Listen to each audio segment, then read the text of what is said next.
Right then, good evening. We are back. We've got a hat trick of prediction shows this evening. JFT and LT Sweet Boxing Science here. As always, boys, it's a big week. It was meant to be bigger. Adam Azim fell off, didn't he? In the Lemos fight. Whoa. We got the $1 million baby. Oh, yeah. Live Sorry. on BBC. Come on. How could I? But let's be honest, if we're going to lose one of the main events, it probably was that one or... Yeah. But anyway, yeah, we've got Bakhram Murtazaliev and Josh Kelly fighting in Newcastle on Saturday night. That's going to be a good one. Non-pay-per-view as well. Obviously, the ring card is a pay-per-view. Can Josh Kelly finally realise his...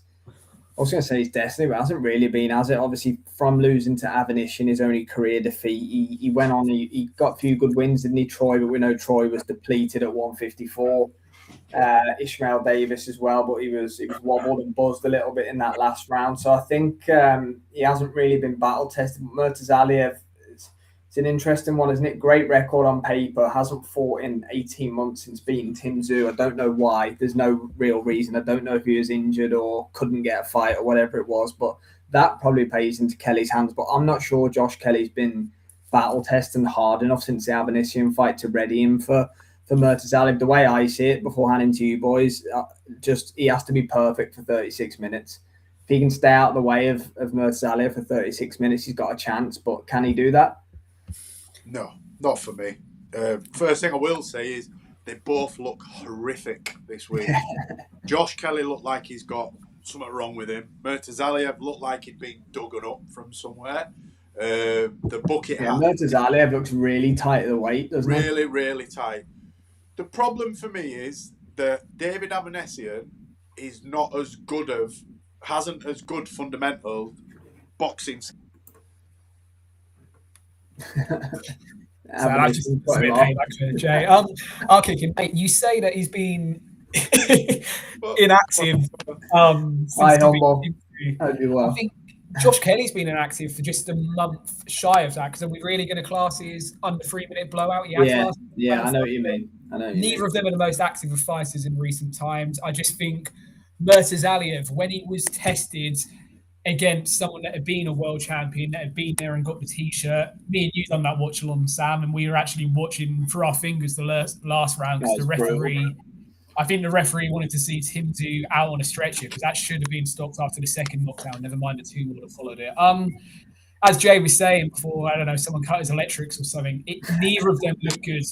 Murtazaliev's never looked good. He said time and time again, Tim Tszyu was meant to be his last fight at this weight. He's had that time away, so you think, okay, you'd expect him to have used it to bulk up and move up in weight. Is this one fight too many for Murtazaliev down here, especially with the time he's had out of the ring? But you said in the intro, Sam, Josh Kelly always had the skills, didn't he, so to speak? You know, the Olympic pedigree, was given the deal with Matchroom. They couldn't get rid of him quick enough, could they, after the Avanesian loss, which is a shame because they had such a build-up with him. They took him to MSG. They put him on all their old Sky pay-per-views. As soon as he lost, he was cast aside. You just wonder... He got a draw, didn't he? In New York, didn't he, on the AJ card, Yeah. If he does get taken to deep waters, because Murtazaliev is a monstrous puncher, will he be able to, ride out the storm and get back to his game plan? Because we know when Josh Kelly sticks to a game plan, he can look phenomenal. Yeah, and I agree. I totally agree. What I was saying is Avanesian's fundamental boxing is not as good as Murtazaliev, and he found it. Once he found his range, he couldn't miss. Crumbled. Josh Kelly, for me, looks fantastic. Let's use Troy Williamson as a gauge, right? I were there ringside. He pinged Troy Williamson from front to back and back to front. Some of the uppercuts he were hitting Troy with should have knocked him out. That's what I fear with him. I just don't think he hits hard enough. He's got everything. He's got fantastic footwork. He's got blistering hand speed, but he just doesn't hit concussively enough. And I don't believe that the cardio he's going to need to be able to keep Murtazaliev off him for 12 rounds, I don't feel he's got it in him. I don't think many have to box at the pace that Josh Kelly fights at against an elite level fight. It's all well and good, no disrespect to Troy, because he's on the verge of a world title shot, but he's not proven at that level yet. Murtazaliev is proven at that level. Tim Tszyu, who they were all touting for big things, it made it pretty easy night. Let's be real. There were a little bit of back and forth, but once again, like Avanesian did with Kelly, once he found his range, he just sort of walked through him. And seeing Josh Kelly at the face-off either yesterday or the day before, I thought that's when I'll feel confidence. I didn't get that from Josh Kelly. Looked pale. I know he's making weight, but he looked like he was trying to get into Murtazaliev's head, and he was having none of it. And if you can't edge him psychologically when you're going to struggle physically, he's up against it, man. I think it's going to take a shot from the gods, like early, catch him early with blistering hand speed and just overroar him. I think that's Josh's best chance. I can't see him outpointing him over 12 rounds. Put your money on that now, I've said that. I just think that it's tough, man. It couldn't be any tougher, but look, it's at home. It's home for him. Yeah, that is one thing for sure. He's got the crowd. Evening, Mike. Thanks for joining us. Yeah, that's a fair assessment. Yeah, Tank should blow out. He's not fighting much, is he? Yeah. Where are we going then, boys? What's the official picks? Murtazaliev between 8 and 10 for me. Stoppage. I'm going to go the other way. I think Josh on points. I just can't get out of my head how long Murtazaliev said he wants to move up in weight, and now we don't know why he's had this time outside of the ring. If he came out and said, I've been injured, X, Y, and Z, maybe he's going to come out at the press conference tomorrow. We don't know, but going off of what we've seen... If he makes weight. Exactly.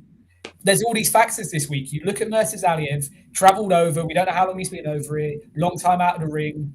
Josh Kelly potentially may never get another opportunity this close to home. It's Newcastle or Sunderland's before we get anyone saying it's not hometown for him. This close to home to win a world title. Yeah. Just have a feeling it's going to be one of those special nights. It will be on points. It probably will be quite scrappy, but Josh Kelly for me. If anybody's interested in going, there's plenty of tickets left. You can buy them. There's almost everyone I've spoke to's had your opinion, Liam, but I'm with Jay. I think Murtazaliev, I think he Avenitions him. I honestly do. I think it could be a carbon copy. I think Josh will look good and have some success, but Amir Khan Canelo for me. Yeah. He'll pick him off for 5 or 6 rounds and get I don't think he's going to be able to. But look, it's. I hope he don't listen. Yeah, of course. Yeah. I hope he wins. I know he's beat Troy, and I'm supposed to hate him, but I rate his boxing skill. What I don't rate in him is his inactivity and the fact that he's making a big fucking jump as well. Yeah. To go from the level he's boxed at to this level is. Yeah. I think he needed a tough fight in between, but look, you've got to take your chances when you it's get there them, for him, and he's paid up. If ever there's somebody that could box to orders and win on points, and Liam be right, it's Josh Kelly. Unfortunately, I just think that if Murtazaliev can make weight, I just think he's got too much. Yeah, should be interesting on the scales anyway, but we'll leave it there for that one. We'll be there for the watch along on Saturday for that one for sure, but we'll move over to the Ring 6 card headline by Tio and Shakur for the next one. Thanks as always to Jane, Liam, Mike, and Humble in the chat. We'll see you shortly.